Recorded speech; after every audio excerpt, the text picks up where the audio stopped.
saya akan menjelaskan tentang struktur atom. Selamat menyaksikan. Materi pokok yang dibahas adalah 1. Definisi atom 2. Partikel penyusun atom 3. Teori atom. Yang pertama, definisi atom. Atom adalah partikel terkecil penyusun materi. Atom adalah suatu satuan dasar materi yang terdiri atas inti atom serta awan elektron bermuatan negatif yang mengelilinginya. Inti atom terdiri atas proton yang bermuatan positif dan neutron yang bermuatan netral. Dapat dilihat pada gambar di samping. 2. Partikel penyusun atom. 1. Proton. Proton adalah partikel subatomik dengan muatan listrik positif. Seorang ahli fisika asal Jerman bernama Eugen Goldstein pada tahun 1886 melakukan percobaan menggunakan tabung gas yang memiliki katode atau tabung ROX. Pengertian katode dan anode. Katode adalah elektron yang dihubungkan dengan kutub negatif. Anode adalah elektron yang dihubungkan dengan kutub positif. Sifat-sifat anode. 1. Ukuran partikel sinar anode bergantung pada jenis gas dalam tabung. 2. Merupakan radiasi partikel. 3. Bermuatan positif. 4. Muatan proton adalah plus 1 atau 1,60217733 kali 10 pangkat min 19C atau lebih disingkat 1,6 kali 10 min 19 sehingga dilambangkan 1 plus 1P. Yang kelima, semakin besar massa partikel, sinar anodenya semakin sukar dibelokkan. Yang keenam, perbandingan E per M tergantung pada gas yang diisikan dalam tabung. 2. Elektron. Elektron adalah partikel subatom yang bermuatan negatif. Seorang ahli fisika bernama Joseph John Thomson pada tahun 1897 membuktikan bahwa ada partikel bermuatan negatif dalam suatu atom karena sinar tersebut dapat dibelokkan ke arah kutub positif medan listrik. Percobaan tersebut menggunakan tabung kaca bertekanan udara sangat rendah. Sifat-sifat katode. A. Merambat tegak lurus dari permukaan katode menuju anode. B. Merupakan partikel kecil yang tidak dapat dilihat. C. Bermuatan negatif sehingga dalam medan magnet dan medan listrik dibelokkan ke kutub positif.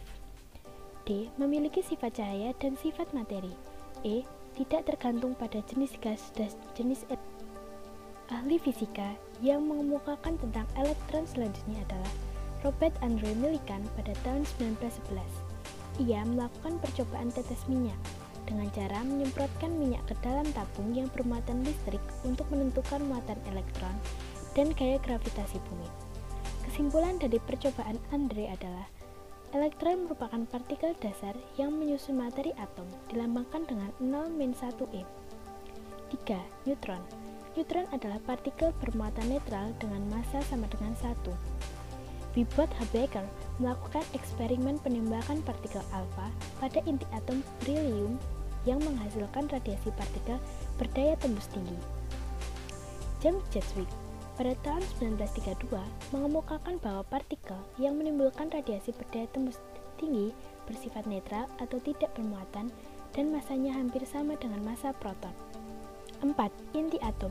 Inti atom adalah bagian pusat yang amat kecil, rapat, dan bermuatan listrik positif. Ernest Rutherford pada tahun 1910 melakukan penelitian penembakan lempeng emas tipis. Hasil percobaan yang dilakukan oleh Ernest Rutherford adalah 1. Sinar alfa menembus lempeng logam emas tanpa mengalami pembelokan yang berarti. 2. A. Sinar alfa dapat dibelokkan. B. Sebagian sinar alfa menembus lembaran emas. 3. Teori atom. Teori atom yang pertama adalah teori atom Dalton, dikemukakan oleh John Dalton pada tahun 1808. Dalton mengemukakan bahwa atom ialah partikel terkecil yang tidak dapat dibagi-bagi lagi. Atom suatu unsur semuanya serupa dan tidak dapat berubah menjadi atom unsur lainnya. Di atas adalah contoh atom Dalton. 2. Teori atom Thomson. Thomson mengemukakan teori atom setelah menemukan elektron. Ia mengemukakan bahwa atom terdapat elektron-elektron yang tersebar secara merata dalam bola bermuatan positif. 3. Teori atom Rutherford dikemukakan oleh Ernest Rutherford. Ia mengemukakan bahwa atom sebagian besar terdiri dari ruang hampa dengan satu inti yang bermuatan positif dan satu inti atau beberapa elektron yang beredar di sekitar inti layaknya planet Surya. 4.